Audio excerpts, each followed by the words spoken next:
But the United States military and the United States intelligence are getting huge benefits from working with Ukraine. I don't think that they want this to end. You know, they would be very much against this cooperation ending. US military industrial companies, for example, many of them, as well as European ones, but Americans as well, are using the Ukrainian war as a testing ground for their military equipment. It's the best testing ground in the world.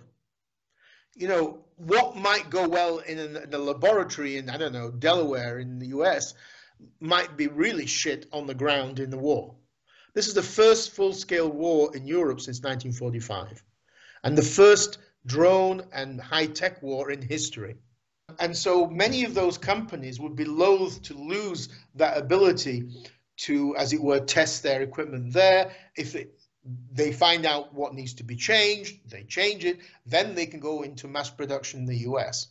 And that works for the benefit of the US Army. You know, when Ukraine got the HIMARS artillery rocket system from the US back in, I think, late 2022, they were seen as so fantastic. So many other countries ordered them.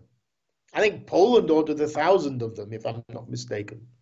You know, I mean, this is not only a testing ground, it's an advertisement. It's like a shopping mall. You know, you can see this stuff in action. And also, there have been, you know, quite a few articles, including a very long one in the New York Times a few months ago, about how US intelligence services are gaining that much intelligence from working with Ukrainian military intelligence and with the security service from Russia. Again, this would be destroyed if Trump tried to push it too far, and Zelensky said back off. So the U.S. intelligence service is getting a huge amount of benefit from that cooperation as well.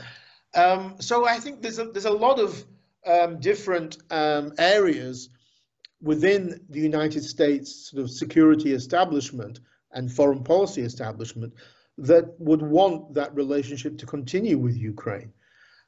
So hopefully the country which will trip up first if Trump begins to propose this so-called peace treaty would be Russia. And then Putin turning around to Trump and saying "niet" would work in Ukraine's favor.